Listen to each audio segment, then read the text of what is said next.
In 2007, a Canadian company discovered a gold mine. Yes, a literal gold mine. Almost 500 kilometers north of Thunder Bay, this company's scientists discovered one of the largest untapped areas for rare earth metals in the world.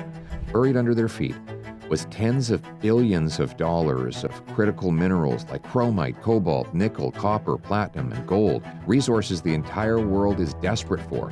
It's called the Ring of Fire, and it could make Canada very rich. It would be life-changing for Northern Ontario towns, galvanized by thousands of paychecks and modern infrastructure. It would also help our First Nations become richer.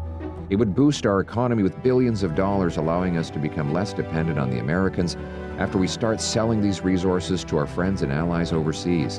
And it would turn dollars for dictators into paychecks for our people, no longer having to rely on Beijing for the metals that create our batteries, turbines, solar panels, and satellites. But you might be asking yourself a question at this point. We've known about the Ring of Fire for years. So why hasn't a single mine opened? Why hasn't a single road been built or a single worker handed a paycheck? The answer? The Liberals did everything in their power to keep these minerals in the ground. They've been sitting on Ring of Fire permits for 5 whole years. The process was started by former Liberal Environment Minister Wilkinson in February of 2020. After he did nothing for 3 years, Trudeau decided he needed a new minister. The man for the job, radical environmentalist Steven Guilbeault, who made it even harder for us to get these resources out of the ground, and he's still in Mark Carney's cabinet. And then finally, 2 years after that, the Liberal government completed their work by creating yet another 2.5-year process that will only lead to another report on the pros and cons of mining activity in this area. That report, which will cost government and private industry alike, won't even say whether mining can take place. This in spite of the fact that the government of Ontario has already conducted similar studies on the exact same project.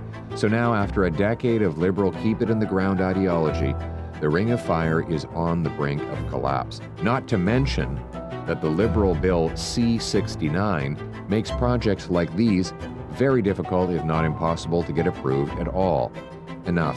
This gatekeeping and red tape was devastating to Canada before Donald Trump threatened tariffs on our economy. Now it is an act of economic suicide. That's why I am announcing today that my government will set a goal to green-light all federal permits for the Ring of Fire in Northern Ontario within 6 months to harvest chromite, cobalt, nickel, copper, and platinum.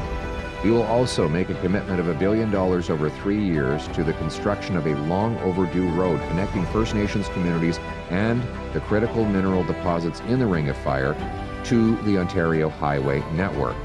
We will let companies investing in the Ring of Fire pay a share of their federal corporate taxes to local First Nations. And as NATO has identified these critical minerals as essential towards our collective defense, some of our government's investments in this road and this project will count towards the calculation of Canada hitting its 2% of GDP expenditure on defense. We will make this money available by cutting back on wasteful foreign aid that often goes to dictators, terrorists, and global bureaucracies. We'll cut bureaucracy through attrition here at home, freeing up money for productive investments that create paychecks for our people and independence for our economy. Only a Canada First Conservative government will rapidly approve projects like these.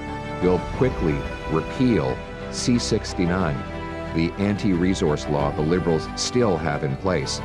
Only a Conservative government will approve mines, pipelines, mills, LNG plants, more ports, and better export opportunities to diversify our economy and make us independent from the Americans. And by partnering with First Nations to deliver our world-class resources, we will bring home powerful paychecks for all Canadians. That's how we will put Canada first. Let's bring it home.